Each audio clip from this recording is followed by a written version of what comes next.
लेकिन हम ये ट्राई कर सकते हैं कि जातिवाद खत्म कर दें। तो जितने लोग कम से कम यहां आए हैं, किसी भी वजह से आ गए, उनसे मेरा अनुरोध है कि आज के बाद ये मानना बंद कर दो कि हमसे नीचे भी कोई जाति है। क्योंकि ये वर्ण व्यवस्था का जो क्रम अगर तोड़ना चाहते हो, तो अगर ऊपर से सीढ़ी तोड़ोगे तो सीढ़ी फिर टिक जाएगी खंबे पर, और सीढ़ी नीचे से खिसकाओगे तो भरभरा के गिर जाएगी। तो अगर ये वर्ण व्यवस्था और जातिवाद तोड़ना चाहते हो तो उनको उनके हाल में मस्त रहने दो, उनकी दुकानदारी वहां से चल रही है। भाई वो बागेश्वर धाम वाला स्पष्ट कहता है कि मैं कथा के 2 लाख रुपए लेता हूं क्योंकि तुम देते हो। हम उसको क्यों गाली दें? अगर यहां बैठा हुआ शख्स ये कह दे कि हम इनकी दुकानदारी बंद करवा देंगे और अपने जीवन का कमाया हुआ 1 रुपए भी इस तरफ खर्च नहीं करेंगे, तो दुकान तो बंद हो जाएगी। करते तो तुम हो, उनकी वजह से दुकान चल रही है।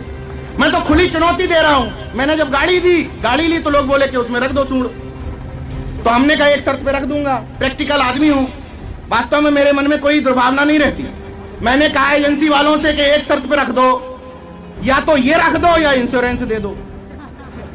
अगर इंश्योरेंस कर ही रहे हो, 30-35 हजार रुपए खर्च हो ही रहे, तो ये काय के लिए, और या ये रखने से 35 हजार बच जाए, अभी रखवा लूंगा। कोई भी स्टाम्प पे लिख के दे दे मुझसे कि 501 और 1001 रुपए का पूजन करवाने के बाद 3 दिन की गारंटी मेरी कि गाड़ी ठुकेगी तो मैं इंश्योरेंस दूंगा, मैं उसी दिन पूजन करा लूंगा।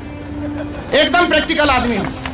कोई मुझसे कह देगा कि मैं चैलेंज देता हूं कि मेरी बताई हुई डेट में अगर शादी रखोगे तो शादी जीवन भर सफल रहेगी, और अगर असफल होगी तो मैं उसके लिए जो जुर्माना दूंगा मैं उसी दिन लोगों से कह दूंगा कि कर लो शादियां।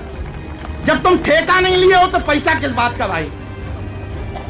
जब 1 घंटे का भी इंश्योरेंस नहीं है तो हम ऐसे ही ठीक है।